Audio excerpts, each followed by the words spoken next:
Hey guys. Okay, so I'll be honest.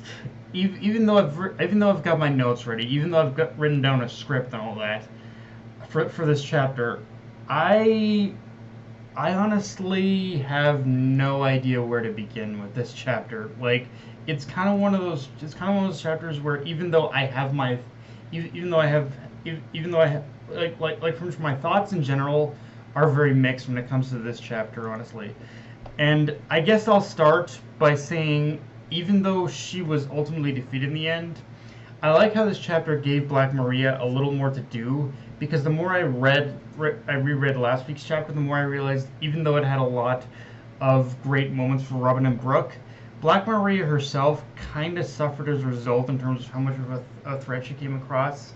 I.e., I didn't feel like her skills as a fighter were being fully utilized in this fight. And granted, it is kind of the same issue here in this chapter, but at least at least in this chapter, like we managed to see Black Maria get a few more licks in. But the thing is, even with that being the case, I still have to call this out as this fight with Black Maria being one of the weakest of the fights with the Toby Ropo so far. Just like despite it also being Robin's best fight as well. Like it's one of those where it made Robin look very. It was a great fight for Robin, but as far as Black Maria herself, it's like it kind of showcased she is. It almost kind of showcased her as almost one of the weaker members of the Toby Ropo, frankly. And I don't know. It's weird. Like we obviously we still have to take in consideration what happened with Sanji, but it's like yeah, I don't know. Something just felt really off. Something just really felt off with this fight in general. Like she wasn't like Oda wasn't fully utilizing her as a fighter or something like that. And and even though I don't necessarily and the thing is, even though I don't necessarily think this, I can see why these last two like chapters or maybe these last couple fights are leaving people a little underwhelmed by the Toby Robo as a whole because like Black Maria's I guess defeat is kind of a bit of stain on the reputation that Oda had built up for the Toby Robo, but yeah. Speaking of Robin, though, we get what I think many of us have been waiting for in this chapter, which is a flashback of her time training with the revolutionaries. And even though I think we all would like to see her interact with Dragon, I do like how it was ultimately that training with Koala that allowed her to defeat Black Maria. That's one part I will give this chapter is it did provide context, a little bit of context in where exactly Robin learned as much of a lot of her fighting skills. And yeah, I've been skirting around it, but let's talk about Robin's devil form. And here's the thing. I know Oda has done some absurd things with Robin's power. So it's not entirely out of the realm of possibility that she can do what she did in this chapter. But at the same time, that immediate the one thing that something that immediately popped in my head after reading this is okay, Oda, I think you're taking things a little too literally at this point, and I get it. It's kind of don't get me wrong. It's kind of feeding into kind of the same thing with Chopper of him being okay with the idea of becoming a monster to help Luffy. This is Robin's equivalent to that of her accepting her status as a devil in the same way in order to become helpful to Luffy. But at the same time, just the idea of Robin being able to transform into a literal devil with her power is one of those things where I have no idea if this makes any goddamn logical sense within the rules Oda has set up for Robin's abilities specifically, but I still kind of love it. Like, I don't know, it's so fucking bizarro, even by the standards of One Piece, that I don't even care if it fucking makes sense. Like, it's kind of amazing in some ways. Again, I again, like I said, this is a chapter where I don't know what to think about what, and this is one of those chapters, honestly, where I really would like to get into where I'd really like to interview Oda. Like I'd really like to get into his thought process of what he was doing with this chapter. Like it's kind of freaking amazing. it's just so bizarro, but so amazing at the same time.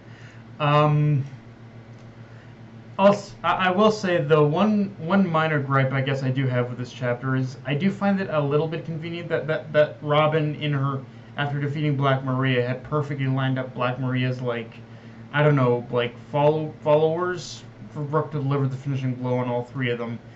I think that's almost kind of one of those things that makes me realize that Brooke's battle with Maria's like from three like three like three Devil Fruit followers. I think that needed to be its own fight, but at least the battle in itself is over. I can give it that much.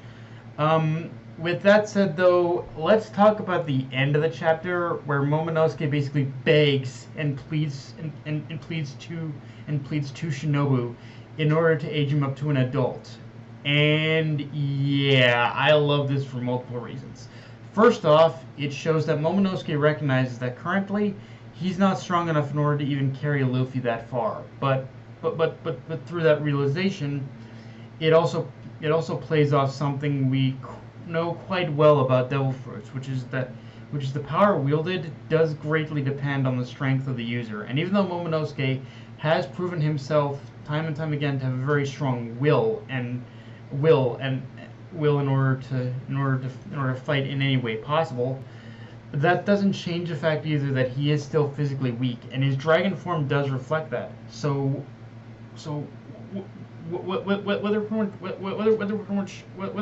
Shinobu likes it or not, aging Momonosuke up to an adult is really the only way to help Luffy at this point, and potentially also take down Kaido as well, because with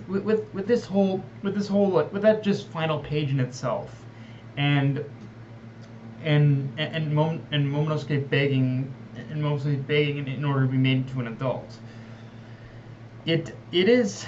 I'm seeing a lot more of the groundwork Oda's laying for this final battle, and it's definitely shaping up to where I think the four main players we can expect to fight Kaido in this final battle now are going to be Luffy, Zoro, Yamato, and Momo. The latter of which will probably have his role to play, but I think at the same time is gonna be more support, considering I don't expect Momonosuke to immediately have full control of whatever power he awakens from becoming an adult. But really, what better way to fight someone with the strength of a dragon than someone else who also has the powers of a dragon? Even better yet, someone who has been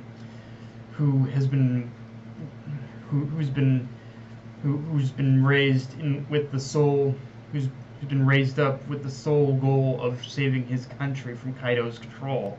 And so yeah, it would still all fit narratively nicely into a package by having Momonosuke like be one of the people in order to fight alongside Luffy to defeat Kaido. And it would also fit even more nicely into the idea of what's been reinforced about Kaido up to this point, which is that if you fight Kaido one-on-one, he will always win. He will win. That's something that was kind of enforced by Luffy losing. And here's the thing, I know we, and here's the other thing I want to get across. I know we expect Luffy to break that trend of Kaido always winning these one-on-one battles and expect Luffy to defeat him one-on-one. But the thing is, I don't think that would be very realistic if it happened that way. Whether Luffy likes it or not, he does need their help in defeating Kaido. Also, just the idea of Momo becoming an adult would definitely address the minor, albeit awkward, problem of Hiyori being older than her brother. It's kind of weird to say, but that's always been one thing that kind of bugged me about the whole time travel deal with Momonosuke and the others, is that, yeah, Momonosuke is technically Hiyori's older brother, but Hiyori's the older sibling now. I think it'll be interesting so yeah, I'm all for Momonosuke even just becoming an adult for that purpose of addressing that little bit of awkwardness. But yeah, guys, that's pretty much all I got for this review. If you enjoyed the video, like, comment, subscribe. I'm on Twitter, Analyst, Crunchyroll. Be sure to hit the notification bell, hit the subscribe button, and just share the video around, guys. Dead Knight of Anime, signing off. Later, everyone.